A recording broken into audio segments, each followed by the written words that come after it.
ಮುತ್ಯಾನ ಪಲ್ಲಕ್ಕಿ ಉತ್ಸವ.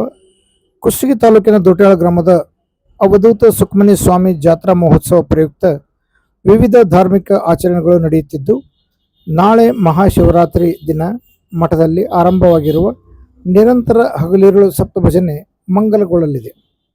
ಮಂಗಳವಾರ ಗ್ರಾಮದ ಹೊರವಲಯದ ಹಳ್ಳದಲ್ಲಿ ಗಂಗಾ ಪೂಜೆಯೊಂದಿಗೆ ಆರಂಭಗೊಂಡಿರುವ ಅವಧೂತ ಶ್ರೀ ಸುಖಮನಿ ಮುತ್ಯಾನ ಪಲ್ಲಕ್ಕಿ ಉತ್ಸವ ಪ್ರತಿದಿನ ವಿವಿಧ ಗ್ರಾಮಗಳಲ್ಲಿ ಸಂಚರಿಸಿ ದರ್ಶನ ಭಾಗ್ಯ ನೀಡುತ್ತಿದೆ. ಗ್ರಾಮಕ್ಕೆ ಭೇಟಿ ನೀಡುವ ಮುತ್ಯಾನ ಪಲ್ಲಕ್ಕಿಯನ್ನು ಕಳಸ ಕನ್ನಡಿ ಹಿಡಿದ ನೂರಾರು ಮಹಿಳೆಯರು ಸ್ವಾಗತಿಸುತ್ತಿದ್ದಾರೆ. ಪಲ್ಲಕ್ಕಿ ಮೆರವಣಿಗೆಯಲ್ಲಿ ಯುವಕರು ಹರ್ಷೋದ್ಗಾರ, ಭಕ್ತಿ ಸಂಭ್ರಮ ಹೆಚ್ಚಿಸಿದೆ. ಜಾತ್ರಾ ಮಹೋತ್ಸವದ ನಿಮಿತ್ತ ಕಿರುತೆರೆ ಕಲಾವಿದರಿಂದ ಸಾಂಸ್ಕೃತಿಕ, ಧಾರ್ಮಿಕ ಹಾಗೂ ಸಾಮಾಜಿಕ ಕಾರ್ಯಕ್ರಮಗಳು ನಡೆಯಲಿದ್ದು, ಫೆಬ್ರವರಿ 17ರಂದು ಸಂಜೆ ಮಹಾರಥೋತ್ಸವ ಜರುಗಲಿದೆ ಎಂದು ಪ್ರಕಟಣೆಯಲ್ಲಿ ತಿಳಿಸಿದ್ದಾರೆ.